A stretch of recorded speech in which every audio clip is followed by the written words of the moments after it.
시간의 역사를 기억할 것입니다. 당신이 무엇을 하든 시간에 걸리지만 그것은 언제나 지금입니다. 그러므로 당신이 내면적인 목적이 시간을 무효화시키는 반면에 외부적인 목적은 반드시 미래를 필요로 하며 시간 없이는 외부적인 목적은 존재할 수 없습니다. 하지만 그것은 언제나 2차적입니다. 당신이 불안과 스트레스를 느끼는 것은 이미 외부적인 목적이 지배되어 내면적인 목적을 시야에서 놓쳐버린 것입니다. 자신의 의식 상태가 주된 것이며 다른 모든 것은 2차적인 것임을 잊어버린 것입니다. 이제 우리가 마음 공부한다니까, 명상한다니까 명상이 잘 돼요? 잘 안 돼요? 제가 공부가 잘 돼요? 잘 안 돼요? 자, 이런 질문에 대해서 명상이 잘 돼요? 안 돼요? 그러면 명상이 된다? 안 된다? 지금 된다? 안 된다에 걸려 계시다고 믿겠지만 우리 회원님은 명상에 걸려 계신 거예요. 이렇게 말씀드려요. 그리고 내가 마음 공부가 잘 돼요? 안 돼요? 한동안 좀 안 됐다가 됐다가 지금 또 안 되고 막 너무 괴로워요. 이렇게 말씀하실 때 우리 회원님은 지금 이게 마음 공부가 잘 된다 안 된다, 이 된다 안 된다에 걸려 계시지만 회원님은 지금 마음 공부에 걸려 계신 거예요. 이렇게 말씀을 드려요. 그러면 깨달음은 달라요? 도는 다른가요? 내가 도를 깨달았어요? 못 깨달았어요? 내가 어떤 마음의 깊은 깨우침을 얻었어요? 못 얻었어요? 얻은 것 같은데 잃어버렸어요. 이제 이 상태, 아주 괴로워하는 상태신데 이런 말씀을 드리면 당신은 지금 얻었다 못 얻었다 때문에 지금 시간을 보내고 계시지만 제가 듣기에는 이 깨우침, 깨달음에 걸려 계십니다. 깨달음에 걸려 있다는 것을 꼭 기억하셔야 돼요. 이 모든 것이 나의 인식 구조, 내가 나를 인식하는 구조에 걸린 것이에요. 그러니까 이것이 이 마음 공부에 걸리고 명상에 걸리고 깨달음에 걸리는 이 자체에 걸린 거지 이것이 됐다 안 됐다는 말할 것이 없어요. 이건 그냥 환상 노름이거든요. 그래서 우리 얀이 이렇게 용이 비늘이 있느냐 없느냐, 용이 암컷이냐 수컷이냐 이런 논쟁이 뭐가 필요 있느냐, 용은 산상 속의 동물인데 이렇게 하는 거와 같이 당신은 잘 됐다 못 됐다를 얘기를 하지만 당신이 이 깨달음이라는 것이 존재하냐 이것을부터 점검해야 된다라는 얘기인 거예요. 이것이 점검이 되면 잘 됐다 못 됐다는 사라져 버리는 것이에요. 그러니까 우리가 내 이해 구조 속에, 나의 관념 구조 속에 갇혀 있으니까 이것이 늘 뭔가를 대성화해서 분별한다라는 말이에요. 그러니까 이것을 이 답답한 굴레에서 정말 벗어나기를 바라잖아요. 우리가 이제 그만 생각 안에 미로에 갇히고 싶잖아요. 보는 사람도 그 한 말 또 하고 또 하고 이제 그만 했으면 좋겠다라는 시간이 정말 아깝잖아요. 시간이 너무 빨리 가지 않아요? 우리가 애기들도 아니고 빨리 어른이 되고 싶어서 막 어린 시절이 빨리 지나가기를 바라 어른이 되는 것도 아니고 우리의 하루하루가 너무 소중하지 않아요? 그러니까 그 시간 동안에 생각의 미로에 갇혀가지고 그 허송세월 보내는 게 본인도 아깝고 보는 사람도 너무나 아깝거든요. 그 시간이 제 시간이 아니어도. 그러니까 기억해야 된다는 거예요. 뭐를 기억해야 된다라는 것이에요. 아까 얘기하는 자신의 의식 상태가 주된 것이며 다른 모든 것은 2차적인 것입니다. 의식 상태를 이렇게 표현하고 싶은 거예요. 저는 자기 관념에 걸려 있다라는 것이에요. 그러니까 이 관념을 봐야 되지, 관념이 만들어내준 형상의 내용물에 집착해갖고 이게 원래 그러네 하면 한평생도 부족하죠. 몇 번을 태어나도 부족합니다. 그러니까 이 관념을 그냥 보라는 것이에요. 이게 진짜 맞나, 그러네는 그러니까 나올 수 있느냐 이 말이에요. 자, 질문입니다. 이런 식으로 사는 것은 무언가 중요한 일을 성취하려는 것을 막아버리는 것이 아닐까요? 나의 두려움은 내가 앞으로도 아무 의미도 없는 사소한 일에 붙잡혀 평생을 살아야 하는 게 아닌가 하는 것입니다. 이 진부한 삶을 결코 떨치고 일어나지 못할까봐 두렵습니다. 무엇 하나 큰 일도 시도하지 못하고 자신의 잠재력을 꽃피우지도 못한 채 본래는 큰 것은 작은 것을 존중하고 소중히 여기는 데서 나옵니다. 저마다의 삶은 실제로 작은 일들로 이루어져 있습니다. 큰 것은 머리의 추상적 개념이고 에고가 가장 좋아하는 환상입니다. 그러나 큰 것의 기초는 큰 것을 추구하는 대신 현재의 순간에 작은 것들을 존중하는 것입니다. 역설적입니다. 현재의 순간은 언제나 단순하고 그런 의미에서 언제나 작습니다. 하지만 그 안에는 가장 큰 힘이 숨겨져 있습니다. 원자처럼 그것은 가장 작은 것이지만 무한한 힘을 내포하고 있습니다. 오직 자신의 현재의 순간을 알 때만 당신은 그 힘에 다가갈 수가 있습니다. 왜 불안, 스트레스, 부정적인 성향이 일어날까요? 당신은 현재의 순간으로부터 등을 돌렸기 때문입니다. 그러면 왜 현재의 순간으로부터 등을 돌릴까요? 다른 무엇인가가 더 중요하다고 생각했기 때문입니다. 자신의 주된 목적을 잊은 것입니다. 한 가지 작은 실수, 한 가지 잘못된 인식이 고통스러운 세상을 창조합니다. 현재의 순간을 통해서만 당신의 생명 그 자체 힘에 다가갈 수 있습니다. 우리는 그것을 전통적으로 신이라고 불러왔습니다. 당신은 현재의 순간으로부터 등을 돌리는 순간 신은 당신의 삶에서 더 이상 실체가 아니게 되고 신이라는 머릿속 개념일 뿐입니다. 어떤 사람들은 그 개념을 믿고 어떤 사람들은 부정합니다.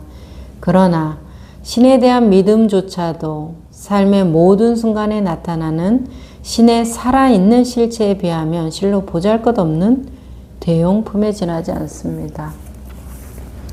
우리가 말하는 신이라는 것은 내가 가치를 부여한 것일 뿐이라고 보여져요.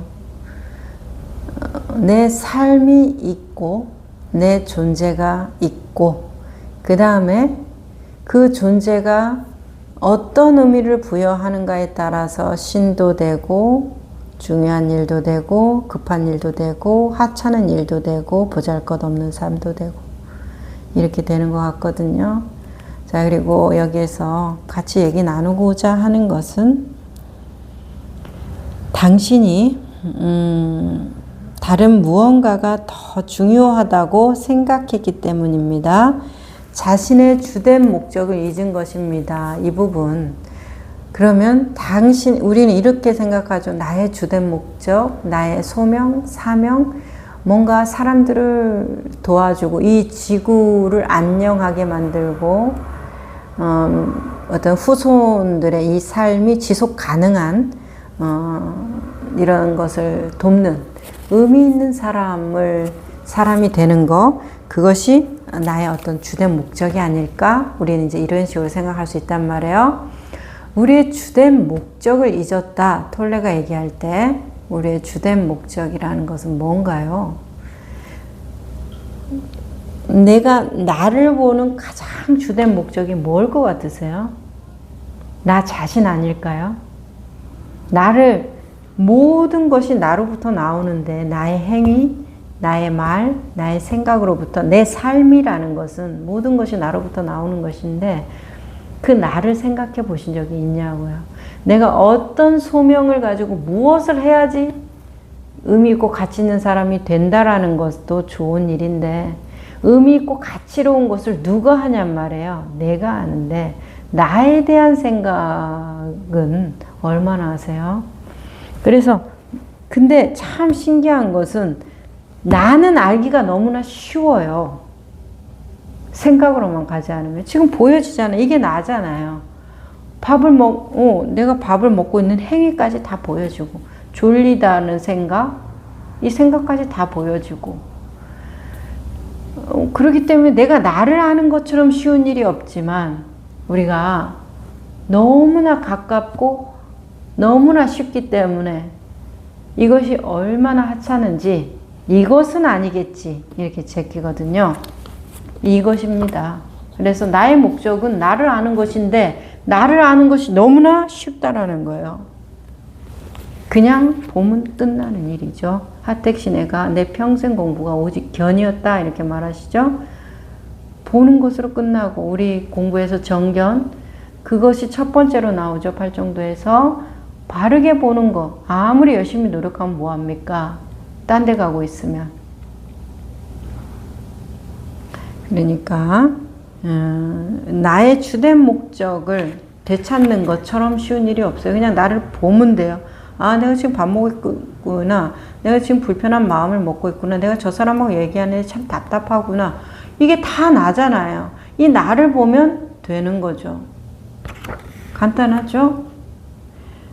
간단하지 않나요? 자, 넘어갈게요. 현재의 순간과 완벽하게 조화를 이루는 것은 모든 행위의 중단을 의미하는 것은 아닌가요? 어떤 목표를 갖는다는 것은 현재의 순간과의 조화가 일시적으로 깨어지고 그 목표가 이루어지면 더 높고 복잡한 차원에서 그 조화가 회복되는 것은 아닌가요? 흙을 밀치고 나온 싹이 현재의 순간과 완전한 조화를 이루고 있다고 말할 수는 없을 것입니다. 싹에게는 큰 나무가 되고 싶다는 목표가 있기 때문입니다. 아마도 큰 나무가 되고 나면 현재의 순간과 조화를 이루며 살 것입니다. 자, 이 질문을 보세요. 새싹은 큰 나무가 되는 것을 목적으로 합니다. 라고 말해요. 그리고 큰 나무가 됐을 때 현재의 순간과 조화를 이룬다고 말하고 있어요. 정말 그런가요?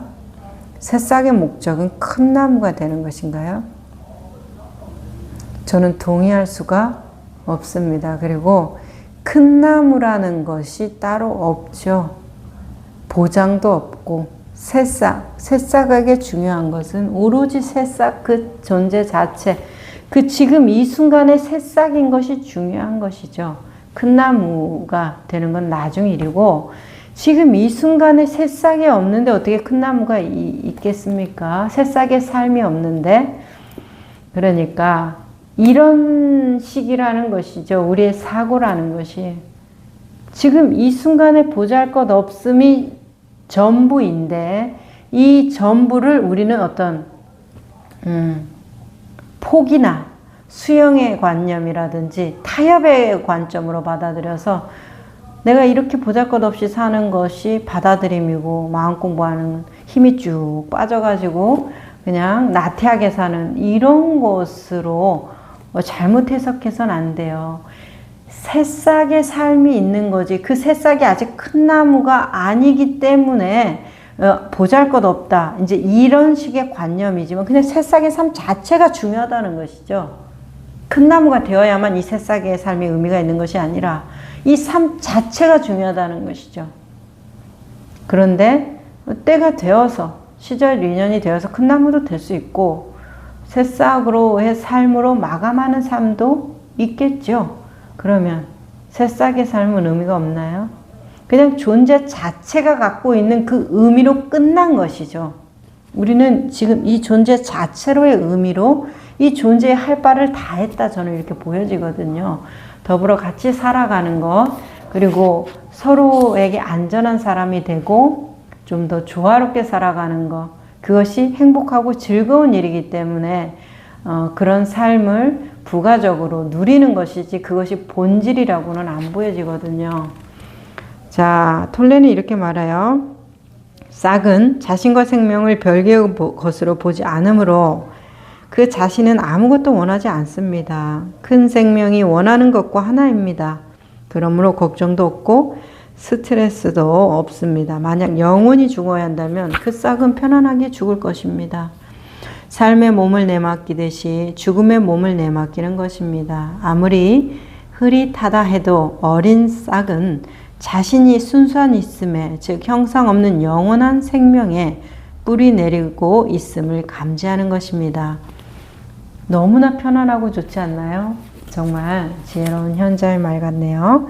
그러므로 내면적인 목적에 진실함으로써 삶에 진실해야 합니다. 자신의 현재의 순간에 존재하고 그것을 통해 당신이 하는 일들 속에 온전히 존재할 때 당신의 행위에는 영적인 힘이 충만해집니다. 처음에는 당신이 하는 일 자체의 눈에 띄는 변화가 없을지도 모릅니다. 오직 어떻게 하는가만 변할 것입니다. 당신의 주된 목적은 이제 당신의 일 속으로 의식이 흘러들게 하는 것입니다. 2차적인 목적은 그 행위를 통해 달성하려고 하는 무엇입니다. 이렇게 말해요. 그래서 일단 당신의 존재가 온전해지면 온전한 존재가 뭐 캐시어를 하든지 온전한 존재가 바쁘는 봉사를 하든지 온전한 존재가 어떤 세계의 평화를 위해서 많은 신도들을 거느리고 종교적인 지도자가 되든지 다 온전한 존재가 하는 일이 돼요. 하지만 이 내가 불완전한 존재야. 나는 부족한 존재야. 새싹으로서는 안 돼. 큰 나무여야만 존재 가치가 있어. 라는 입장에서 접근을 하게 된다면 그 불완전한 존재가 캐시어를 하고 불완전한 존재가 바쁘는 봉사를 하고 불완전한 존재가 세계 평화를 위해서 노력한다. 어떨 것 같아요? 모든 행위가 불완전한 존재인 것이죠. 불완전한 존재의 행위, 불완전함인 것이죠. 그러니까 우리가 먼저 무엇을 나라는 존재 가치에 대한 인식부터 우리 그렇게 하찮지 않습니다. 그리고 내가 하는 일로 절대 평가받을 수 없다고 저는 보여져요. 그렇게 고민하는 그거, 자신에 대해서 좀 더 하지 못했다라는 거, 내가 조금 더 이런 후회도 많고 이런 원망도 많고 이런데 우리 삶이 다 지나간 과거 얘기들로 시간이 거의 다 그렇게 가잖아요. 후회와 반성, 원망과 슬픔, 외로움 뭐 이런 것들.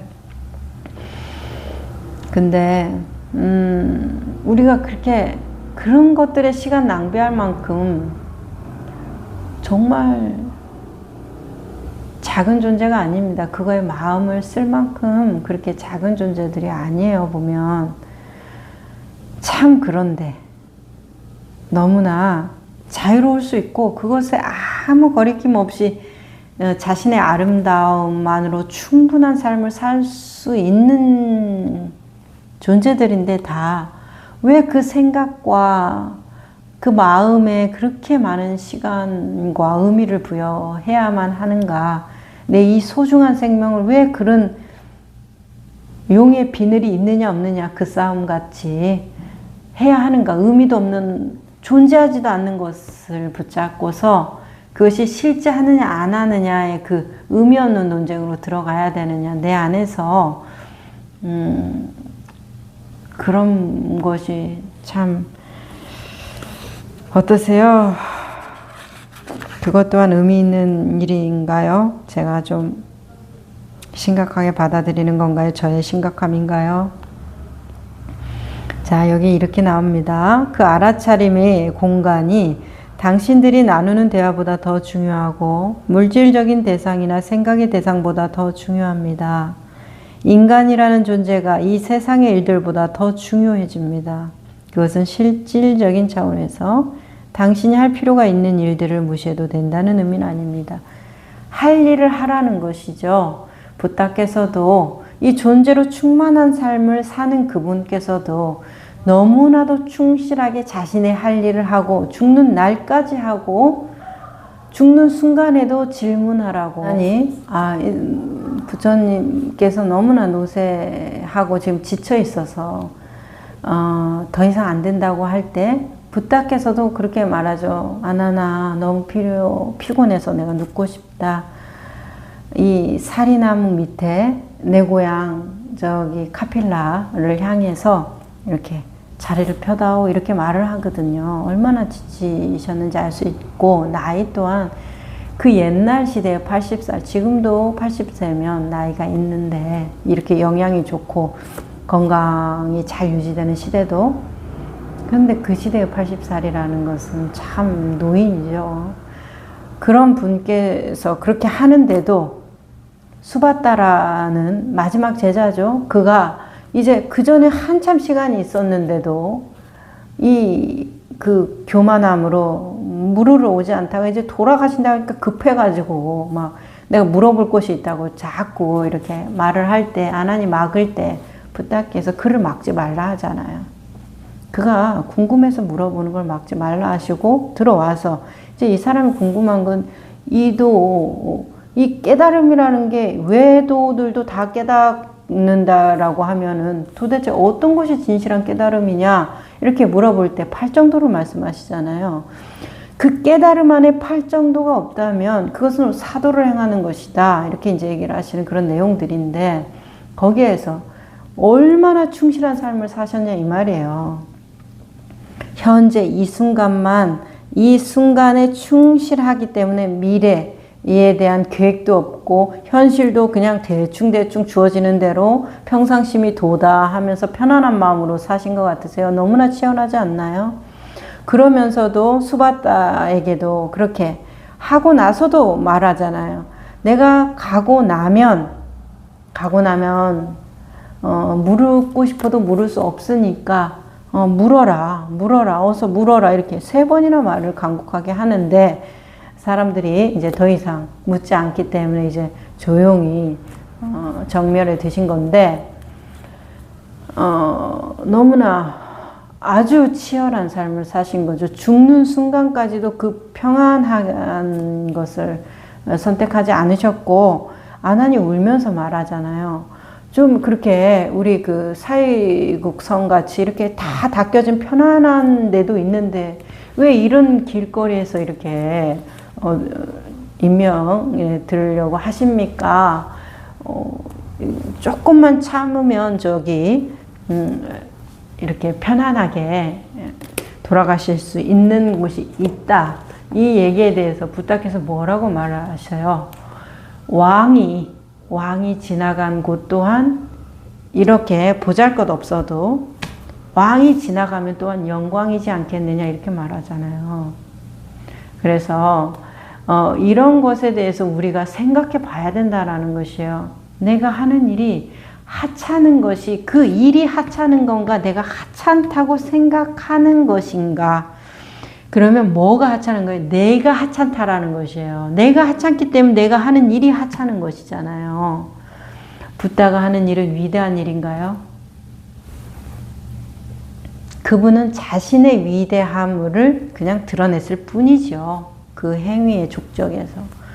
나도 나의 위대함을 드러내면 되는 것이죠. 내가 하는 그 사소한 그 반복되는 일상에서 그분이 그분의 삶이듯이 그것이. 자, 그래서 여기에 알아차림이 어떤 것보다도 중요하고 당신이 할 수 있는 일들을 무시해도 된다는 의미가 아니라는 거. 그래서 우리가 말하는 게 현실을 부정하지 않는다라는 거, 이거 정말 오해가 많아요. 현실을 부정하는 식으로 갖다가 막 쓰고 싶어 하시거든요. 성공이라는 개념은 에고의 환상에 불과한가요? 진정한 성공인가 아닌가를 어떻게 판단할 수 있나요? 이런 질문이 바로 좀 전에 얘기했던 우리의 일들을 무시해도 된다. 내가 지금 이 순간 충실해야 되는 일에 무시해도 된다라는 의미가 아닌데 이런 질문이 나오는 거는 무시해도 되는 게 있고 무시하지 않아도 되는 것이 있는 것이죠. 세상은 당신에게 성공이란 당신이 하려고 마음먹은 일을 이루는 것이라고 말할 것입니다. 성공은 승리이며 인정받고 풍요를 획득하는 것이며 모든 성공의 첫 번째 요소라고 세상은 말할 것입니다. 이 모든 것들은 혹은 그 일부는 성공의 부산물이지 성공 그 자체가 아닙니다. 세상에서 일반적으로 말하는 성공에 대한 개념은 당신이 하는 일의 결과와 관계가 있습니다. 세상이 가르쳐 주지 않은 것은 당신의 미래에 성공한 사람이 될 수 없다는 사실입니다.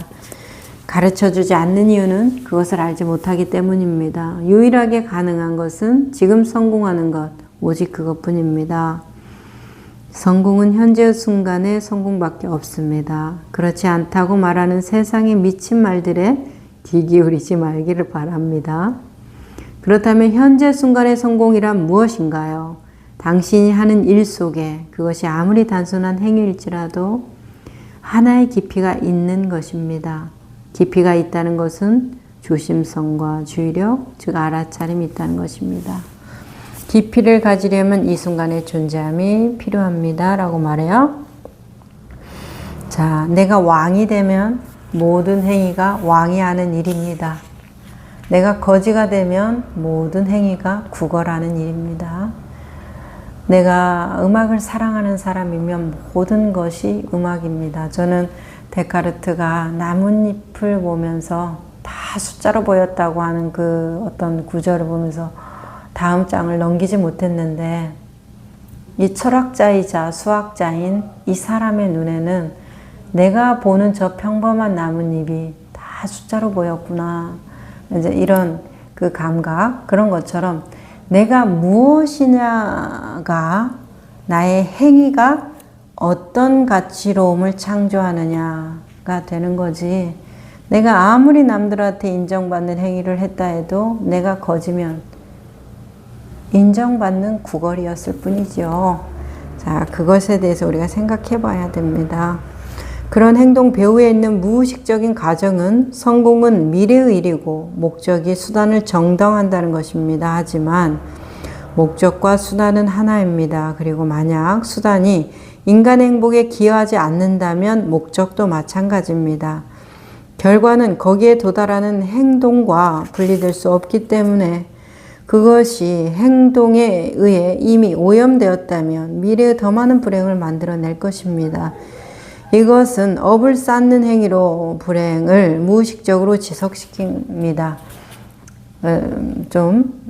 진짜 당신이 행복하지 않는데 그 일을 왜 그렇게 해야만 하는지 묻고 싶은 거예요.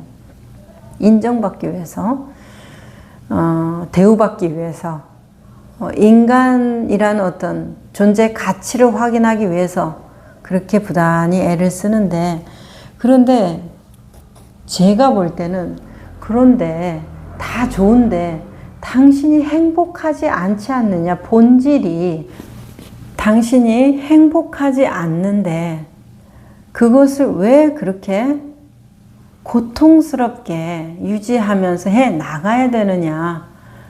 그러면 좋아하는 일만 해야 됩니까? 그런 것만 하면서 살 수 있습니까? 이 세상, 이 경쟁 사회에서 살아남을 수 있습니까? 이 생존의 세상에서 제가 도태되지 않을 수 있습니까? 이제 이런 것들을 물어보고 싶겠죠. 그래서 어떻게 하고 싶은 것만 하면서 삽니까? 이런 질문으로 아마 돌아올 것입니다. 그 당신의 관념과 대화를 나누고 싶은 생각이 전혀 없어요. 제가 말씀드리고 싶은 것은 내가 하고자 하는 그 일에, 애써서 하는 그 일에 행복해야 하는 이유가 그 일에 있기 때문이라는 것이에요. 지금 나에게 괴로움은. 그래서 내가 그 일을 한다라는 그 존재에 대한 고려가 반드시 있어야 됩니다. 생존 경쟁에서 유리해집니다. 더 진보된 삶, 도태가 뭡니까? 더 진화된 삶, 창의적이고 창조적인 삶을 살 수 있어요. 그런 걱정 안 하셔도 됩니다. 다만 당신이 생각하는 미래, 그 보장되는 미래, 성공된 삶, 그 유전이 말하는 이 사람들의 이 사회적인 심리 구조가 말하는 그런 개념으로부터만 좀 벗어나 봐요. 그러면 다를 겁니다. 그 구조 안에서 그렇게 파일을 나눠 가지려고 하니까 힘드는 것이거든요. 그리고 우리가 이런 생각해 보면 좋을 것 같아요. 학창 시절에 공부 열심히 하면 대우받고 열심히 하면 보람있고 공부 잘하면 어떤 탄탄한 미래가 보장된다. 우리 이런 식으로 좀 많이 배우고 공부로 굉장히 평가받으면서 학창 시절을 보내는데 지금에 와서 50대, 60대, 70대가 되어서 내 학창 시절에 그렇게 공부에 취미가 없었다면 내가 뭐 하나 기술이라든지 좋아하는 취미를 정말 열심히 좋아하고 열심히 최선을 다해서 그것을 알려고 노력하고 좋아하는 것이니까 더 잘하게 될 것이고 다양한 분야로 그것을 더 연구하고 알려고 노력했을 것이고 그것을 꾸준히 지금까지 해왔다면 뭐 5, 6, 70대가 되어서 얼마나 장인이 되어 있겠어요?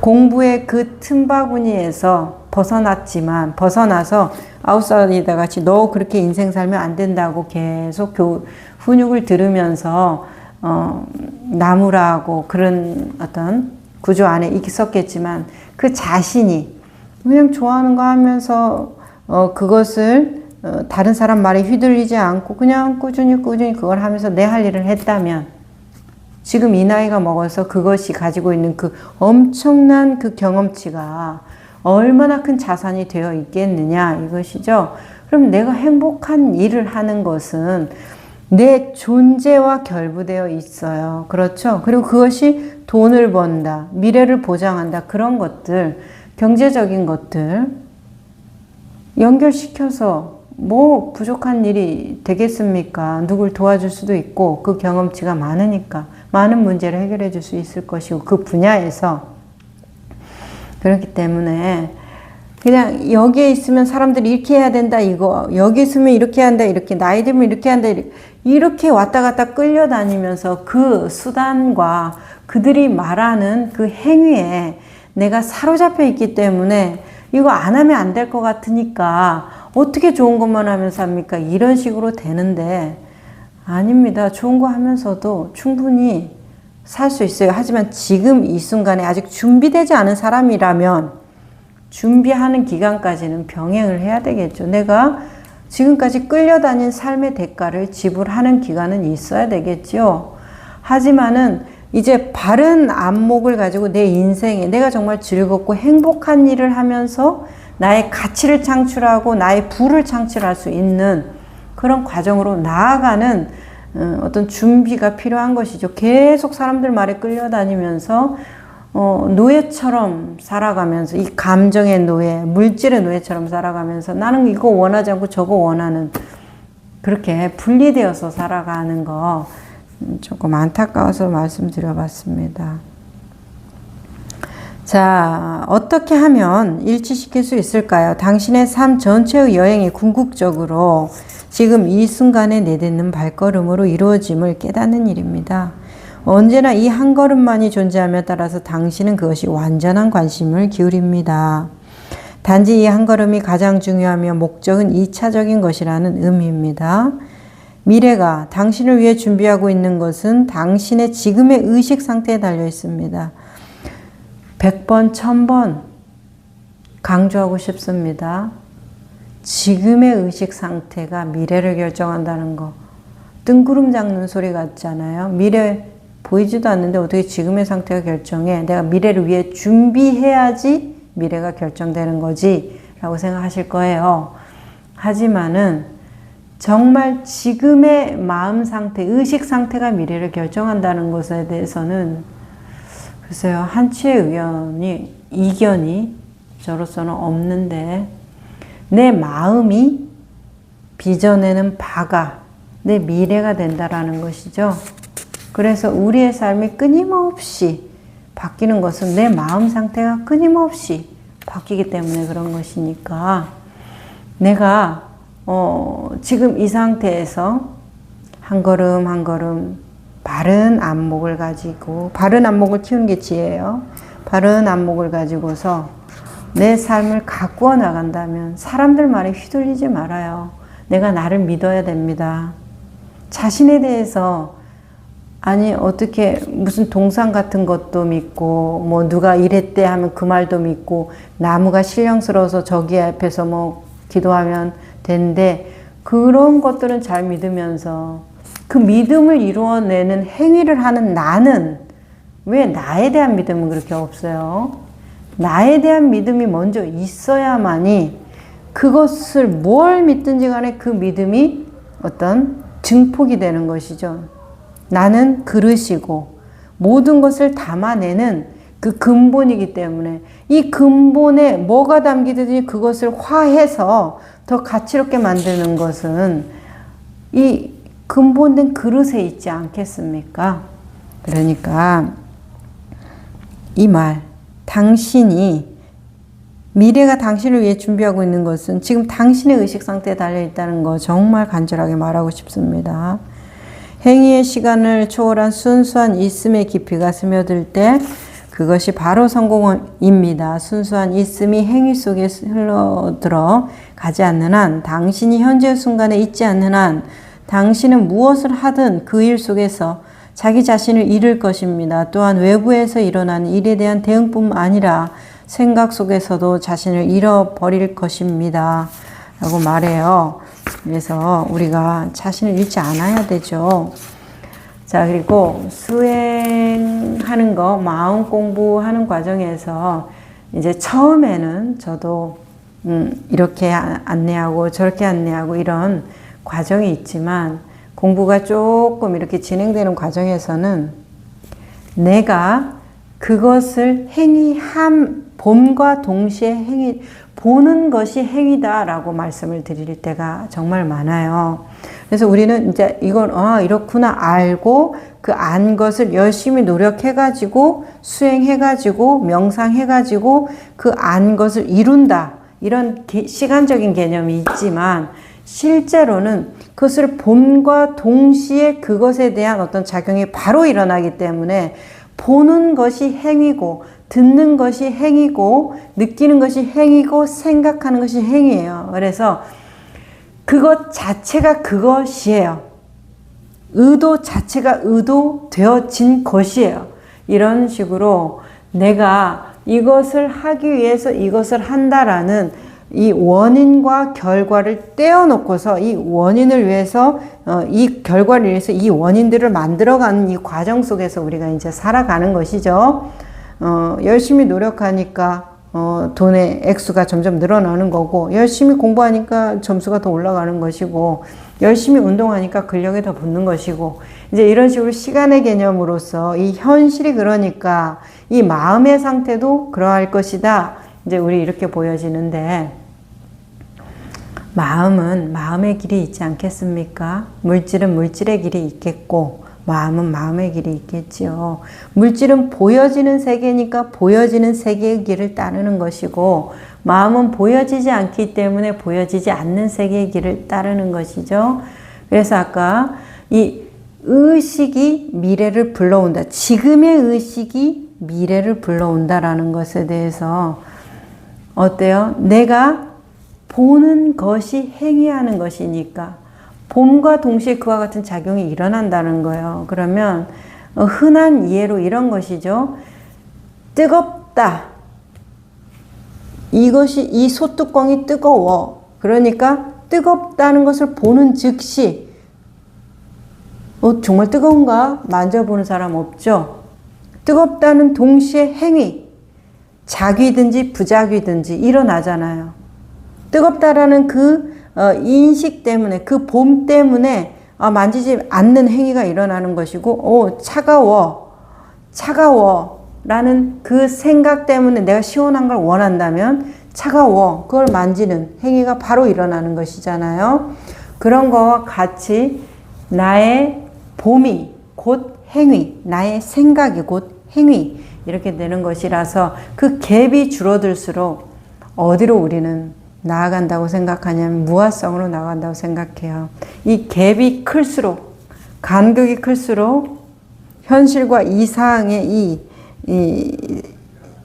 복잡한 이 과정들이 있을수록 나라는 것에 꽉 차일 수밖에 없어요. 이 갭이 줄어들수록, 간극이 사라져 갈수록 무아성. 그래서 그냥 현실을 살아요. 이 현실을 사는 것이 미래에도 과거에도 이로운 삶이 점점 되어 가는 것이죠. 이제 그런 것을 현장에서 확인하고 있습니다. 그래서 뭔가를 너무나 계획해서 이런 것이 있고 이런 행위를 이렇게 해갖고 저렇게 해야지. 이것은 보여지는 세계에서는 그렇죠. 천리길도 한 걸음부터 가는 것이죠.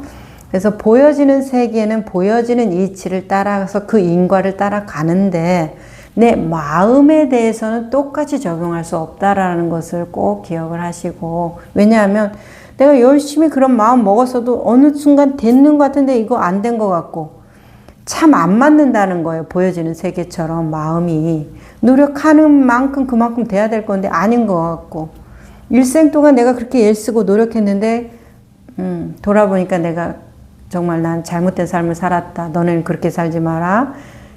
이렇게 되는 슬픔이 있는 이유는 마음의 길은 다르다는 것이요. 그래서 봄과 동시에 해가 일어나는 것, 봄과 동시에 그 업을 닦아나가는 왜냐하면 업이라는 거, 그 카르마라는 거, 그 생각의 습관의 경향성이 카르마인데 그것이 뭐예요? 다 내 마음이잖아요. 마음이 지어놓은 바잖아요. 이 물질같이 보여지는 것들이 아니잖아요. 눈앞에 사과가 아니잖아요. 그러니까 그것은 이와 같은 길을 따라가면서 정화시키는, 만약에 노력을 한다라면 그와 같은 원리를 알고 해야지 이 세상에 같이 한 걸음, 두 걸음 부지런히 열심히 노력해서 1000걸음 가는 것과 같은 물질의 나툼의 보여짐과 같은 식으로 계산해서는 도달할 수가 없다. 그래서 수행에 내가 수행했다는 걸로 안심하면 안 됩니다. 바르게 보았는가가 나의 안심처가 돼야 되고, 내 마음이 가벼워지는가는 나에 대한 믿음이 얼마나 자라는 것으로 볼 수가 있어요. 그렇게 한번 점검해 보시기를 바랍니다.